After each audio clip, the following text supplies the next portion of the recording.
You're watching. Subscribe. Hello, you're watching ScreenStalker. I'm Alfakador Laurie Blake. This is Chopper Pete Cornell, and there are more Pokemon in the wild now, Pete. Interestingly, Pokemon has been garnering a lot of negative feedback since some of the revelations from E3 week came out, because everyone was blown away by the Pokemon Direct the week before E3, where they revealed the wild area and all this cool new stuff they were doing, and then they let slip that not every Pokemon would be available in Sword and Shield, and then it was sort of discovered that they might have been recycling animations from the older games in the series, thus discounting that entire conversation about, well, it's really difficult having to animate all the Pokemon and we can't fit them all in the game. So they were in a lot of trouble, Pokemon. So this was kind of this surprise trailer that was released yesterday that revealed new Pokemon, new mechanics, new characters, new gym leaders, all of that kind of stuff. This was them answering back. I think they did all right, in my humble opinion. I know you don't agree with me, but let me get on my box. I need to make some very important points, and I can't do them when I'm on the floor. No, I think they actually look all right. I know there's some things that fans have not been too excited about, but honestly, I am just here for the ride at this point, because Pokemon has, the ship of Pokemon being actively cool has long since gone. Like, cool. I don't think it's ever really been cool. So for them to be like, this thing looks rubbish. I'm like, of course it does, it's Pokemon. They all look rubbish, but that's what's fun about it. They do not all look rubbish. Most. You take that back. Most look rubbish. Take that back. Tyranitar is great. But like, I will not hear a bad word said about Tyranitar. But like, people say like, it's a chain of keys. No! I'm like, yeah, I know. Tyranitar's my boy. So yesterday's trailer gave us a look at 4 new Pokemon. There was Yamper, who is an electric corgi type, who was actually shown off at E3. He was in the demo at E3, but there was no trailer or anything like that. He's a corgi. He's great. Continuing the theme of English things, we had Roly-Coly, who is a living pile of coal. English things, industrial revolutions, destroying the planet with fossil fuels. We had Duraldon, which was a steel dragon. Steelworks? Like a steel, yeah, exactly, like a northern steelworks. Yeah, so yeah. When That the Maggie Thatcher Pokemon appears, she'll shut that down. Finally, we had Alcremie, which was a literal pile of strawberries and cream. Strawberries and cream. And it was revealed while Wimbledon's on.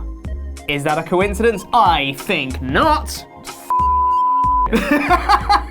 Alcremie was described by the Pokemon Company saying, meet Alcremie, the cream Pokemon. Alcremie can produce whipped cream, which becomes richer the happier Alcremie is feeling, much like me. Many pastry chefs strive to have an Alcremie as their partner. I bet they do, because they love eating their Pokemon?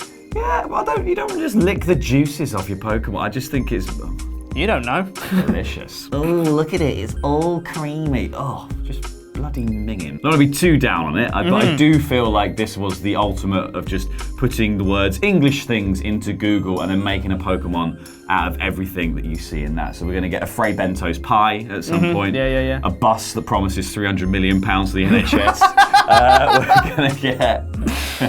I haven't thought of anything else. I got as far as the plus, and I was like, that's fine. Then they also revealed a new mechanic for the game. They previously revealed a thing called Dynamaxing, where you can make your Pokemon bigger, and then they introduced to make a Dynamax even bigger, which is Gigantimaxing. Gigantamax. Which is such an anime phrase. It's amazing. Let us Gigantamax.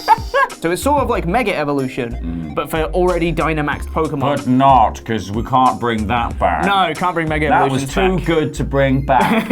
My brother was telling me last night that apparently Japan liked Z-moves more than they liked Mega Evolution. Really? What's wrong with you, Japan? That's mental. The Gigantamaxing thing seems to only be for Galar region Pokemon, as far as we know at the moment. So we've got to see Corviknight, who turns into this humongous winged terror. Dreadnought becomes a huge fortress. And it goes on its hind legs. It's like that. Yeah. It's not on all fours anymore. It's And massive. Alcremie becomes a cake. Cake. I don't want to watch this animation and fight a giant cake. I think it's interesting with Pokemon that like this is kind of their they've obviously just stuck to their PR plan since all of that stuff came out about the game. And I think did set off a very dark corner of the Pokemon fandom, being like, we're going to boycott the game because there's not all this stuff in there. And I don't think it's a reason to boycott the game at all that all the Pokemon aren't in it. However, I completely understand the frustration because only 2 weeks before, they'd been advertising Pokemon Home, which is like, bring all your Pokemon from here to here and here and here and here and here, and gather them in this one place, and you can take them forward. It seems stupid to do to start selling this thing and then offer people, say like, not all of them can actually come into this new game, which is why you would get the Pokemon Home thing in the first place and why that was an exciting announcement 2 weeks before. I'm not one of those people who's super mad about Pokemon not being in the game. Even if like some of my favorites weren't in the game, I wouldn't really care because I want to use the new ones anyway. So it doesn't really faze me. But I can understand the frustration of gathering all your Pokemon from different games and bringing them in. I don't do that personally, but I can understand why people would. And I get what you're saying about them not appeasing that whole Pokemon Home idea and not following through with it. I think the only realistic thing they can do is bring a patch in later on where you can bring in all the Pokemon, or for them to just be like, next game, you can do it, I guess, which is sort of what they did. Yeah, I don't even think it'll be the next game. I think it will be a longer time. And they've said there's going to be, I think they've basically confirmed there's not going to be any DLC or any of that sort of stuff in this game to make that a possibility. You were just going to have to live with the ones that are in this game. So it'll be interesting to see if all the people saying, let's boycott the whole thing, actually vote with their wallets come November and don't buy it. I imagine many of them will be like, it's made of cream. You're just going to buy the game. You just are. You're addicted. You're weak. That's the end. Well, thank you for watching. Let us know in the comments down below what you think of the Pokemon reveals from yesterday, and especially Alcremie. Very creamy. Head on over there to watch more awesome ScreenStalker content. I've been Elfakador Laurie Blake. This has been Chopper Pete Quinnell, and remember, we're watching.